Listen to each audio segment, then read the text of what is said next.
All right, and we're back at the Colorado Conservative Patriot Alliance meet and greet for candidates in CD4 and CD8. And with us now is Mr. Peter Yu, candidate for CD4. Peter and I have known each other for a few years. He's run for a couple offices, and I did Pedro. Pedro Yu.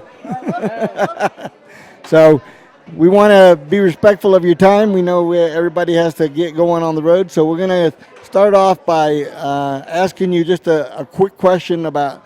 I know you did it in your stump speech, but this is for our audience. Tell us a little bit about your background and why you are running for this office.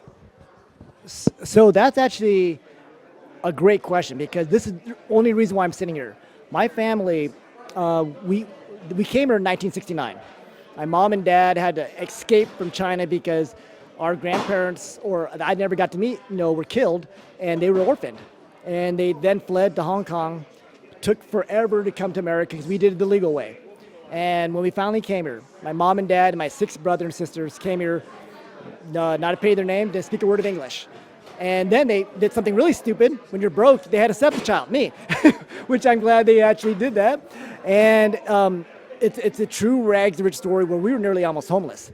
And a friend of ours up here in Loveland was opening a restaurant and said, we don't want to do it anymore. Do you guys want to take it over and just pay us as you go along? Well, we came up here, literally packed the car overnight. And we were sleeping on the floor in the restaurant because we didn't even have a place to live. And as a result, we worked hard. It was the only reason why I survived, by the way, was child labor. 7 kids running this restaurant. And it was great because, as I said, 5 of the 7 children got college degrees, but even today, all 7 children are successful. And myself, I've been able to work, there's not a job in Loveland that I haven't done. And to be able to go from the worst jobs in the world to be able to work my way up to the corporate ladder, to be able to have like a director of marketing for the West Coast for the largest hotel chain in the world, what a country. How in the world would I not be forever grateful and want to basically pay this country back? And that's what I'm trying to do right now, because the one thing I hate, Hugo, and I think I may have said this in the past, I hate candidates or politicians who just throw out these campaign promises and these political platitudes. Hey, when I'm elected, I'm going to fight for you. What does that mean? When you sit there and say you're going to do this or that and the other, tell me how. Don't throw me a bullet point. I want a clear plan. Otherwise, it's just talk. I can't stand people who have these long lists of, I sent Bill so-and-so down on the floor. It was dead on arrival. Why even do that?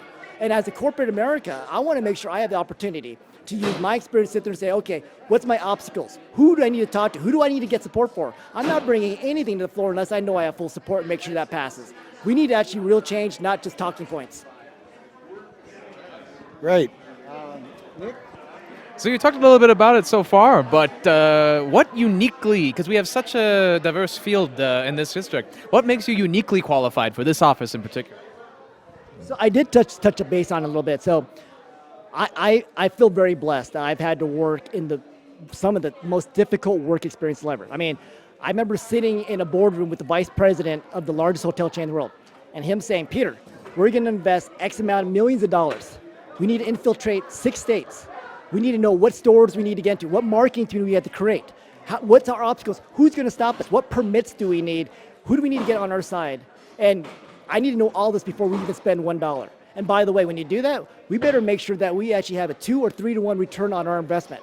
And if you don't, you're probably going to be fired. And that's what makes me the difference, is that I'm not going to just sit there and throw out platitudes. I'm going to sit there and say, how do we actually move the needle? And part of the way I'm going to move the needle is actually identify what we need to do. And that's part of the reason why I got so much attention in 2018 as a congressional nominee. I was bringing common sense solutions to issues that affect you and me on the daily. Because we can talk about all these things in America, but the things that everyone is going to agree on, when I wake up in the morning, guess what? I have to pay more for electricity or gasoline. I have to basically go pay $4 for a carton of eggs, where it used to be $2 for a carton of eggs. I used to basically be able to go out in the streets and not worry about my car being stolen. And as someone who actually his family immigrated here legally, it's a slap in the face to me right now what's going on our border. But let's actually realize, how do we actually do the things that we need to do? Because people always say, well, hey, when it comes to the border, let's reinstate the Stay in Mexico Act, or let's do these things. You got to tell us how you're going to do it. These are just talking points. And I do believe some of the best things to do is actually education. Because I knock on probably 200 doors a day. And these people have no idea that even the border is even being this way. people don't follow politics, and if you don't follow politics, you don't even know the travesties are going. They don't know that kids are being pushed out of school. They don't know that our emergency rooms are full. They don't know how much we're spending on emergency Medicaid for people who are here illegally. And we have a heart. I have a heart. Everybody does. But the reality is that America has 340, 350 million people. There's 8 billion people in the world. 4 billion of them live in poverty. America cannot take care of 4 billion people. And people need to understand that. And they don't understand that. Even Barack Obama himself said that we have got to discourage people from coming here because it's inhumane. I mean, the average woman, with the statistics, not my statistics, is that women on average are raped 8 times on the way here. That is disgusting. And the fact that we actually encourage people still to come under those circumstances, shame on America right now for even doing that. That's what we're doing. All right, so this is something that always comes up when I speak to voters, and in particular Hispanic voters, because as you know, Hispanics are fighters.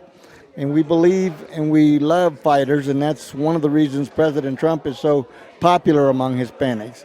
But if you were elected, would you govern by conscience or by constituency? In other words, when casting a vote on a specific issue, would you vote your conscience first ahead of what your representation is for the constituents in the district, or vice versa? So that's a little bit of a complex question, the way you laid it out. I believe in doing the right thing. I think the problem with public officials right now is that all they care about is getting reelected. That's all they care about, and that's actually part of the problem. They're so busy trying to keep their job, as the old statement goes, they forget to do their job. And I want to make sure that I do the right thing. And it doesn't have to be Republican or Democrat. You know what? If I find a way to make sure you have a lower electric bill, that's what I'm going to vote on. That's what really matters to me. And being able to back that up and be able to explain to the American people, you know what? We're not here to hurt the environment. We're not here to cause any havoc to you. The reality is that, we all care about the environment. When we're talking about, fossil fuels or environment, whatever it may be, I mean, we all breathe the same air, don't we? We all drink the same water. We all live in the exact same world. We have children who will be growing up this generation. I want to do the right thing. And it doesn't matter if I get elected or not. Final question today for you, Peter, is anything that you'd like our audience to know specifically about you? Why should they vote for you? Why should they give their vote to you, give their hearts to you, and give their trust to you? Thank you so much for giving this question. So, as a person who is forever grateful to this nation and indebted, and will spend the rest of my life paying this country back, I understand that if we're ever going to have real change, especially in the state of Colorado, we are losing elections with left and right. And if we're ever going to really try to change course, we have got to win more elections at every single level. And one thing I did, which is why so many people were excited about what I did back in 2018, I knocked on doors for city councilmen. I showed up at speaking engagements for any candidate that ever called me up at every level. And I make sure that I'm going to do whatever I possibly can. I'm going to throw the weight of this seat as the fourth congressional district congressman. If you want me to come knock on doors for you to help us win more elections, great, I will do it. Because right now, look what happened to Proposition HH. It gets shot down horrifically by the public, by the people of the state. And what did the state party or our legislators go do? The very next week, they basically took it back. And if we don't continually move this needle back, where there's not a supermajority down there, guess what? It doesn't even matter what we talk about around here. And so I want you guys to know what I plan on doing. You need my help. I will take that cup of coffee with you. I have never turned down one single cup of coffee with any constituent, regardless if you're, President Trump or if you are just, the average worker who's trying to get by. It is important for me. And there's not a person in this room or this state that can ever sit there and say, hey, I called Peter, he answered that phone call himself, or he'd return it immediately. And that's how I work. I want to make sure that I understand what it feels like to be on this side of the table when I need someone to help me or I need a phone call return.